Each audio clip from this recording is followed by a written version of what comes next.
Hey reader, welcome back to the channel. This is Centaur here, and today we are continuing in our unit review series by looking at another Protoss unit, because we haven't seen a lot of Protoss units for those who haven't been in open beta, and none of them were released at Archon Studios or anything like that for us to see. And so today we're taking a look at the Adept. Now, if you came over from StarCraft 1, or if you played StarCraft 2 with, say, Wings of Liberty, which was very popular, and Heart of Swarm, which was slightly less popular, but you never quite made it to Legacy of the Void, you might not actually know what an Adept is. But an Adept is kind of like a Templar unit. It's kind of like the best way of kind of thinking about it, in that it has some of these psionic style abilities. It's very cool, but it's kind of a scouting, ranged attack unit. So in that sense, it's kind of a nice it's a nicer scout than using, say, just a zealot. Okay, is kind of the best way of thinking about Adepts.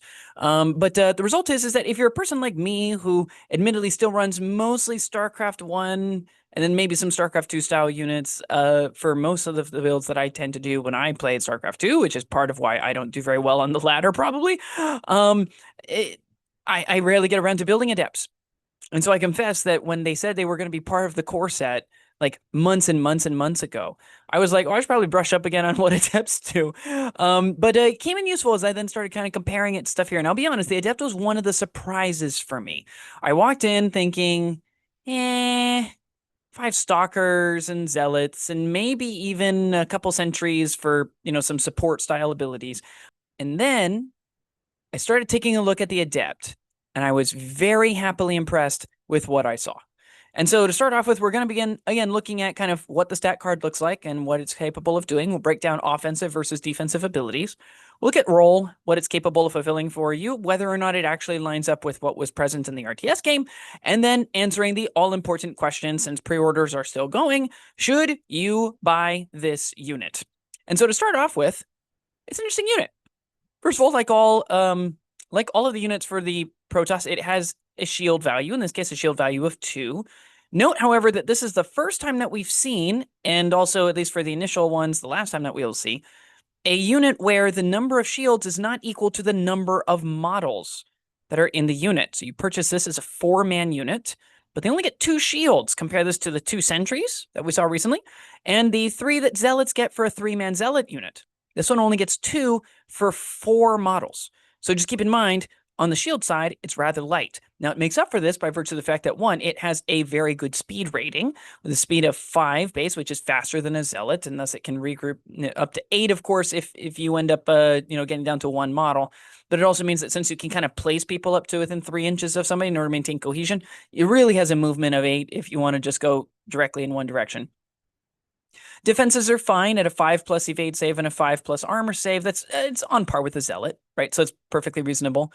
But unlike zealots, which have 3 models at 4 hit points, the Adepts have 4 models with 3 hit points, which makes a couple of differences. It means that, 1, while technically, Adepts have 4 models and zealots have 3, from a survivability standpoint, the zealots actually have the exact same amount of HP as the Adepts do. Instead, however, they're actually doing slightly better because they get 1 additional shield, so they can block 1 additional one before they lose a person. And that effectively means you have to do 7 wounds to a zealot unit in order to remove a single model and thus affect the number of attacks that they perform. Whereas against zealots, you only have to perform 5 wounds against the unit. And at that point, they've lost their 2 shields, they've lost their first 3 hit points, and then they're going to lose a model. So it means, the Adept is not quite as survivable as the Zealot unit. I think that's fine, right? I mean, I feel like that kind of lines up with the game. I don't feel like they're quite as survivable as Zealots are, even though, the numbers are relatively close.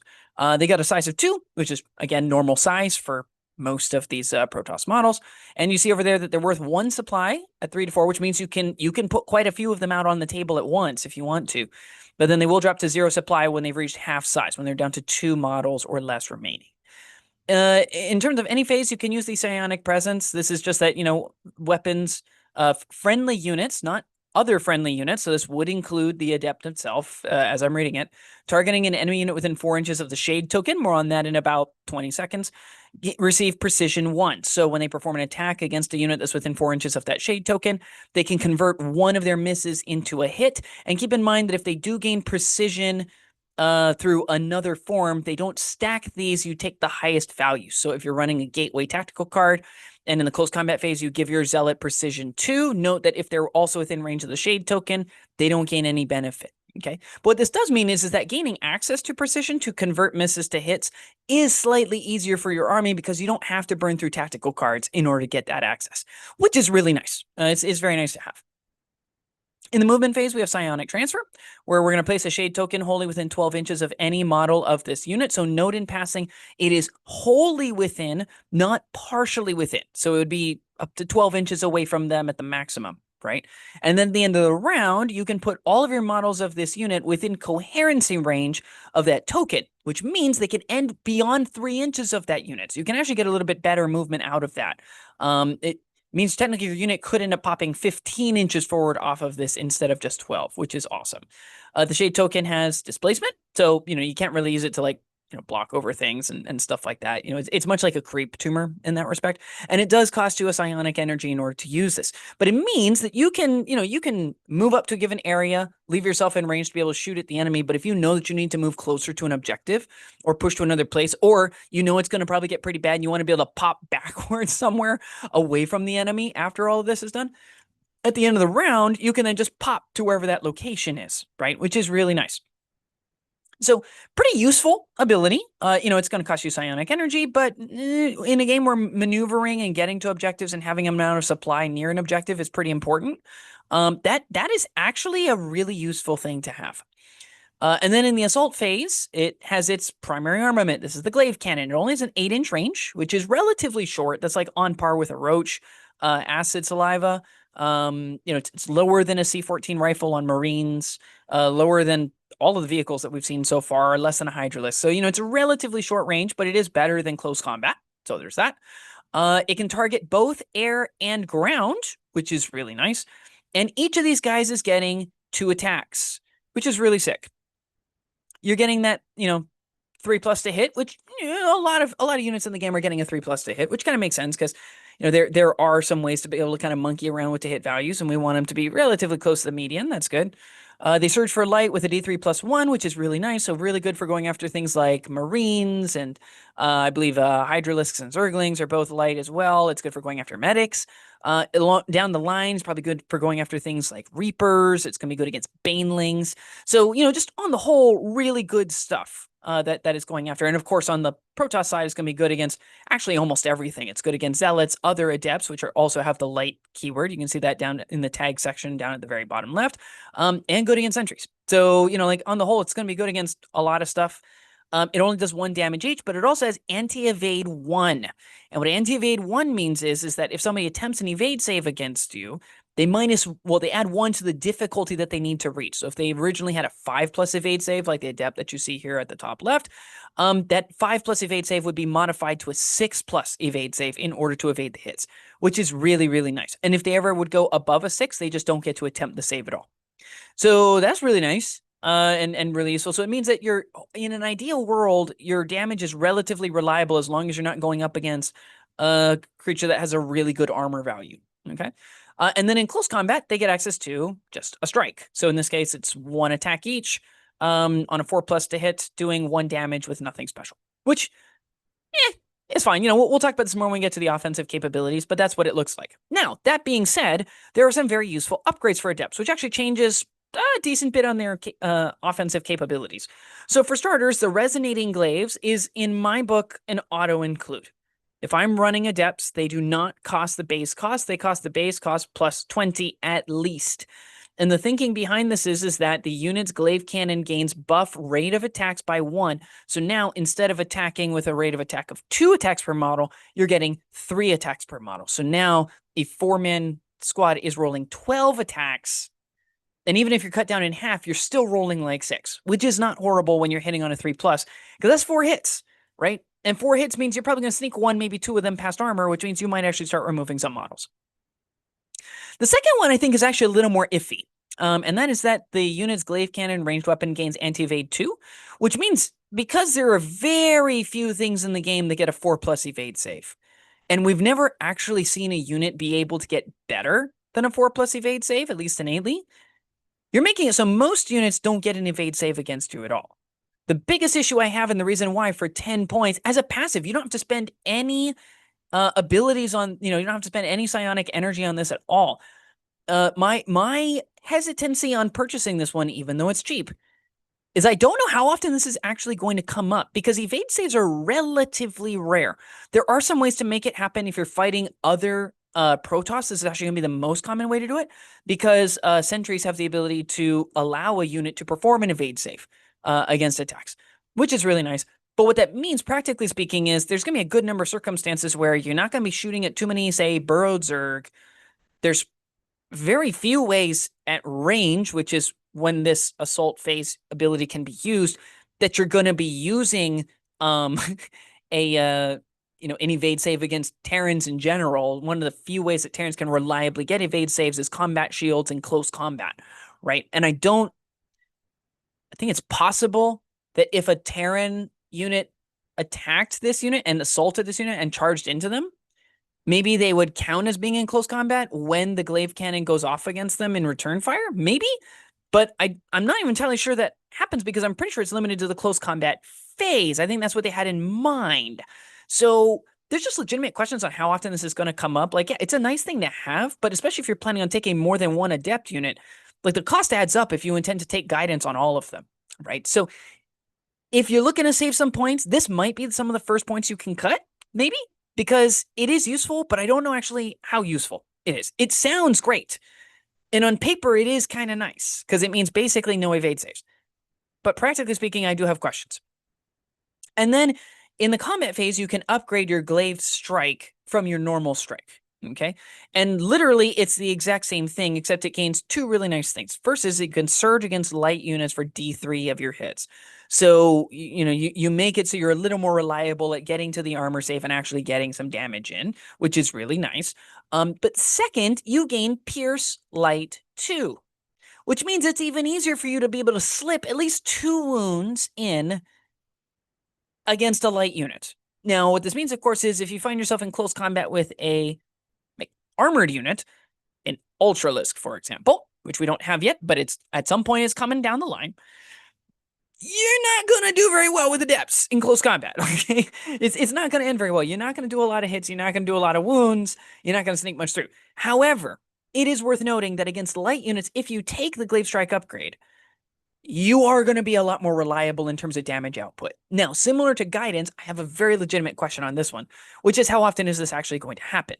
Because in an ideal world, you've pelted the enemy with so many shots at range that they can't actually do a whole lot of damage to your Adepts, and they aren't going to get too many people in a close combat with you. And it's not like you're increasing the number of attacks that you get, right? It's not like the bayonet upgrade for Marines, where you're getting twice as many chances to get hits, which is nice. So your ceiling is a good bit higher. And this one, the ceiling is still 4, right? And that assumes you have every model. If you're down to 3, it's 3, right? And if you're at 2, you're at 2. But at least it makes sure that if you do hit and you're going against light units, at least more of your stuff is being converted over. Now, it's worth noting, we talked about the Gateway Tactical card earlier for Zealots, giving them precision too. That can apply to anybody. And in this particular situation, especially if you're down to only a couple of Adepts left and you don't have the full squad, being able to tap a Gateway to give you precision too, so you can at least make 2 of your misses into hits, can be a great way to trigger. If it's a light unit, okay, well, I'm going to surge a bunch of those past any evades that you have, and then I'm going to pierce 2 of those past your armor safe. That is really spicy and could be really good. Is it worth 20 points if it's really a nice insurance premium against being charged, when maybe you could have put, especially if you're planning on running multiple Adepts, you might be able to put that into additional firepower to make sure that you're removing more enemy models? I don't know. Okay, you decide as to what's most important there. But I think there's an option here if you're planning out your use of gateways, because I think gateways are going to make the Glaive Strike an awful lot more reliable than it is, and it's going to make it so you can do actual real damage in close combat. So in looking at offense, in the movement phase, we don't really get any offensive abilities per se, other than obviously the ability to kind of move into range for shooting, setting up attacks for the following turn, that sort of thing, right, as needed. In the assault phase, I mean, it's pretty effective damage against light targets. Okay, you're getting anywhere from 2 to 12 shots, depending on whether you take the upgrade and how many models you have. with a damage value of 1 on a 3+ means, on average, if you have the full 12, you're getting 8 hits. If you assume somewhere around a 4+ armor save, it's gonna be 4 wounds. That's not bad at all, right? Even if they do get an evade save, it's anti-evade 1 at least, so there's a good chance the evade isn't gonna do very much. So it's not really gonna modify everything all that much. And with the surge of a light D3+1, you can guarantee that you're even not gonna have that many evade saves, at least against light targets, in the first place, which is really good. And then access to potentially precision 1 if you're shooting at something that's near the shade. That's not horrible. I kind of feel like this is a winnowing unit. It's not going to be a removal unit like the Marine is, like to some extent the Hydralisk is. I definitely feel like this is more of like I'm going to chop away at them to make them more bite-sized pieces, and then Zealots can finish up or Stalkers can finish up. Heck, even Sentries, because of the fact they get instant, so you can't do healing against it. Even Sentries might be a really good fix on this. Or heck, just if you've got 3 Adept units all in the same area and they all just pound against the same unit, you could finish off with those. But I think you should see this as we're going to chop away from the unit instead of we're just going to be wiping out units. I think that's a healthier way of looking at it. Okay. And then in your combat phase, I mean, like, it's pretty reasonable, but it's still pretty bad, right? I mean, this is pretty much on par unless you get the upgrade, the Glaive Strike. It's pretty much on par with the Marauders, which are fine. Not great. The one benefit these guys get over the Marauders is there's twice as many of them, right? You're going to lose them twice as fast as the Marauders do, right? Because the Marauders, they got a better armor save. How often are you going to use the evade saves? There's excellent questions on that. Even though these guys get shields, they have a total of 14 hit points. The Marauders also can get up to like basically that amount. So the only difference is that they're not losing any of their attacks until half of their wounds are gone, whereas these guys start losing attacks very quickly afterwards. So like, again, it's not great. I don't want to present these guys as being horrible, but they are pretty bad. Okay, it's not like so horrible. They're better than medics. They're better than sentries. Arguably better than queens if you take the Glaive Strike. So they're better than the support side of things. But these guys are not melee combatants. You should not be charging these guys into basically anything, unless like. No, because you should be shooting in the assault phase instead of charging. It's not like you get to do one and then follow up with a charge afterwards. You should not be charging with these guys literally ever. And you should really hope that you don't get charged because like you're fine, but you're not great at all at doing damage. This is quite clearly a ranged attacker. Leave the melee things to Zealots. When looking at defensive abilities in the movement phase, I mean, you have a lot of shade escape options, which is kind of nice. They won't save you immediately. You can still be jumped on, just like this happens in the RTS game. But at least, like, if you know it's going to be pretty bad, you maybe weather one turn, especially if you still have your shields in place. Like, you can take a couple wounds. And then you send the shade in the movement phase away from where the enemy is, so that way you can kind of do like a rolling retreat effectively, and maybe help you get access to shooting first in the assault phase because of the fact that you won't need to perform a movement action with them at all, maybe other than maybe shading away from things, right? And so that's kind of nice. In the assault phase, honestly, the only defense you really have is shooting first, right? Try to remove some enemy models so that way they aren't doing as much damage to you. And then related to that, in the combat phase, your combat is not that great. It's not horrible, but it's not that great. And it kind of requires a tactical card to make it really reliable. So hit first. Remove some of the attacks that might be coming against you if you possibly can. If you are against a really big, high wound model, if you're going up against, say, like Corpse or Roaches, I'm not going to lie, I don't think it's really going to matter. I think your name is on it. Obviously, strike first just because the possibility of them flubbing armor saves and you maybe sneaking some wounds in is nice. But remember, against a Corpse or Roach, which is kind of the Roach substrain that's built for close combat, they do really well in close combat.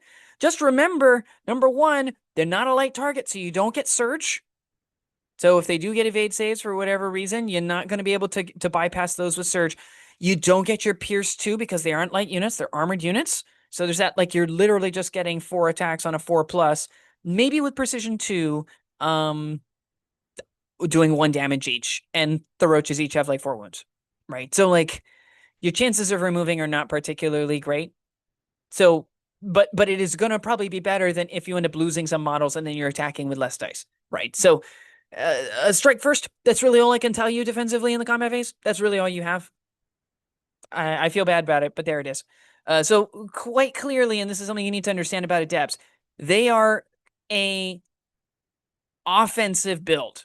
Okay. You have some movement shenanigans, true, but basically everything is centered around aggressive, especially ranged damage. Your defensive capabilities are extremely minimal, and they really just boil down to you're really good at mobility. Okay. So what role does it fill?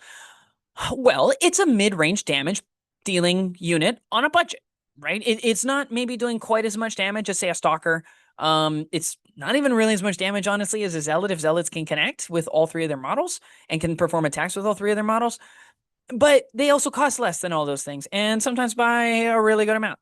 So, like, if you want budget firepower, these guys are pretty good, right? And they might get in potentially one extra attack over, one round of attacking over and against a Zealot, depending on whether or not the enemy has abilities to slow things or zone out people's attacks, right? If you're going against somebody who went heavy sentries and they put out a bunch of displacement fields, so that way you've got these force fields blocking you from being able to get in, or really make you work your way to get around to get to people. Like, those things, as far as I can tell, don't stop a adept from shooting at you. So they might get in more attacks, so it might be worth it. I've been, again, pleasantly impressed by the adept and think that it's going to be one of those kind of silent sleeper pro choices that the top tier, top list players are going to end up running. They're going to be running adepts over and against things like zealots because they're going to figure it out and realize, okay, so I can use these mobility things. I can still do the damage reasonably. And now I just got to keep them safe from close combat, or make it really painful in close combat with things like gateways. It's a swift attacker for reaching objectives, right? I mean, you can potentially reach 20 inches, possibly even more, depending on how you position it and stuff like that. Because again, you get to end cohesion with the thing. So you could potentially even get as much as 23 inches worth of movement per turn, right? With a 5-inch move, reposition up to 8 inches, up 3 more inches. So up to 8 inches in one direction. And then you shade forward from there after you've performed your movement for another 12 inches. And then you perform your ranged shooting stuff where you are currently. And at the end of the turn, you end up popping over to that area, but within 3 inches. So you could potentially move 5, goes to 8, goes to 20, goes to 23, which is a lot in this game, right? I mean, rarely do we have even teleporting units, mostly Protoss, that can even get close to that amount. Okay, this is really, really, really good movement. You also get relatively high hit points for supply. For one supply, they have 14 hit points. That is very, very high. Okay, and honestly, that's a selling point, right? It's only 5+ armor and a 5+ evade, but that's still pretty normal for most things. I mean, yes, as we talked about earlier, like zealots do get more hit points, but that's hit points on 2 supply. Right? So if you're starting supply for a mission is, say, 4, because it makes nice round numbers, you can start with 2 squads of zealots, giving you 15 hit points each. Or you can start with 4 squads of adepts with 14 hit points each.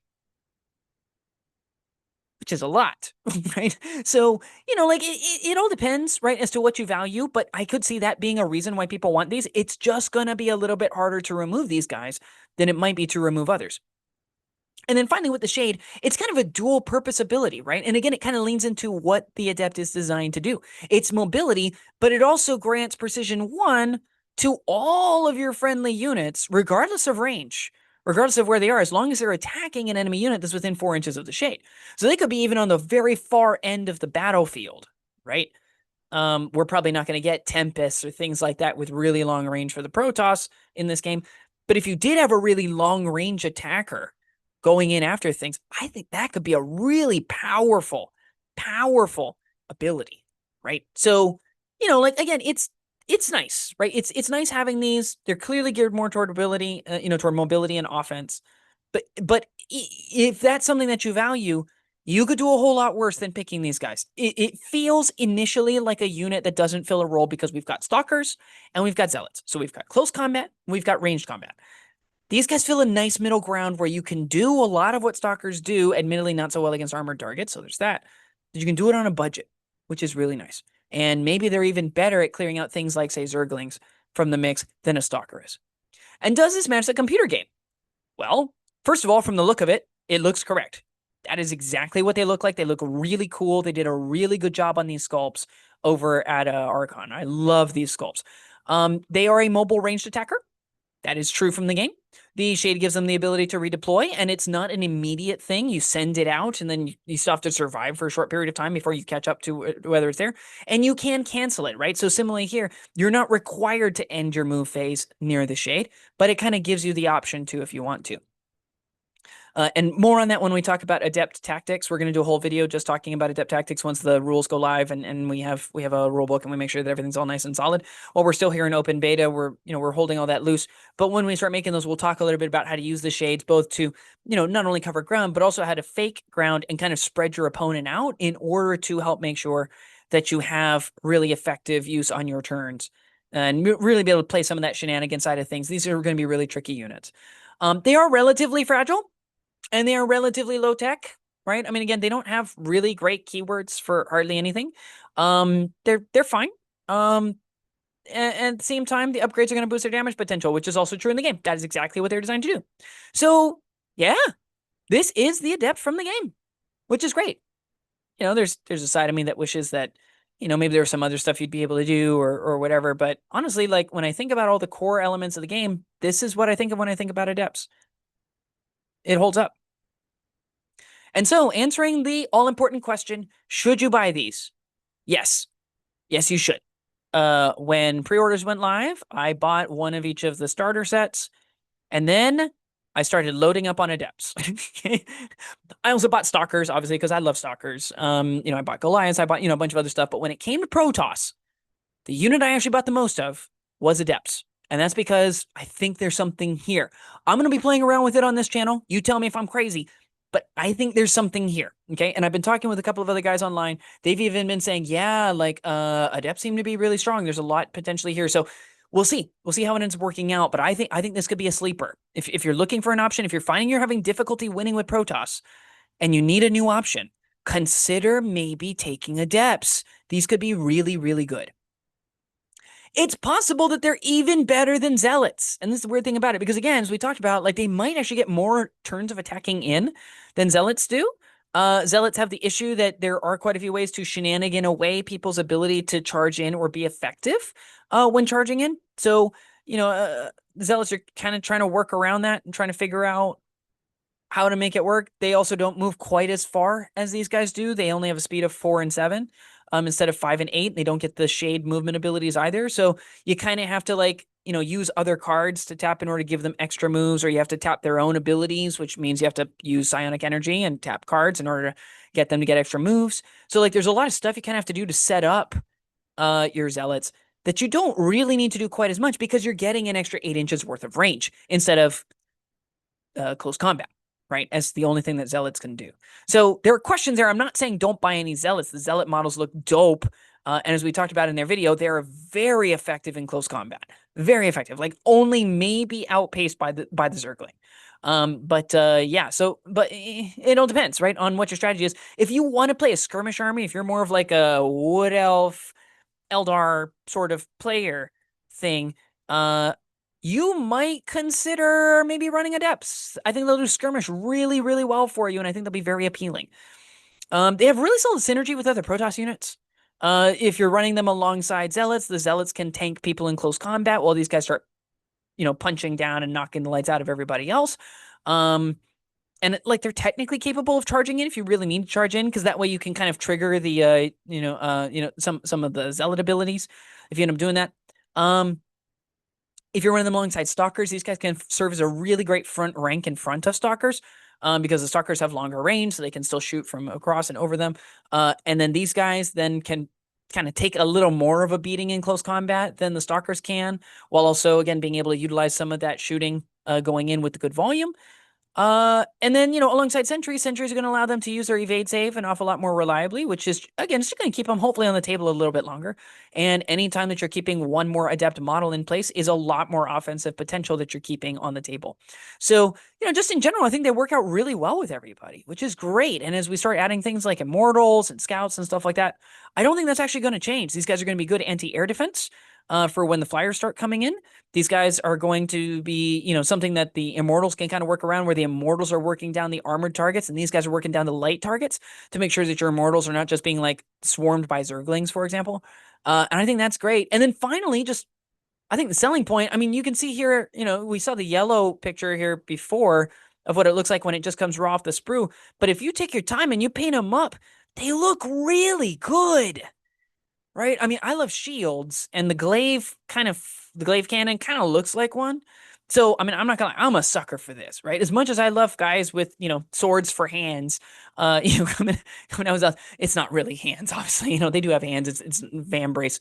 It's kind of a bracer sort of shooting sword, right? Which is awesome in its own right. But like, I'm sorry, man. Like, they just look so good. They look really, really good. So, my personal recommendation, they're still available on pre-order. If you have the ability, maybe consider picking these up because they look really, really good. And I think there's a lot here, stuff that guys like me who don't really run Adepts when I play StarCraft 2, because I know like a bunch of the best people in the world do, but I don't. I don't really like them all that much. Like in the tabletop game, I think these guys are going to be really good. I think this is potentially gold waiting to be found. But what do you think? Do you think that this is just kind of a weird middle ground where they're not quite as durable or long range as a stalker, but they're also not quite as punchy up close as a zealot? Was it just obvious to you that adepts were going to be really great, both because they have the shade movement abilities, but also just because they're a relatively inexpensive way to get a lot of firepower out on the board?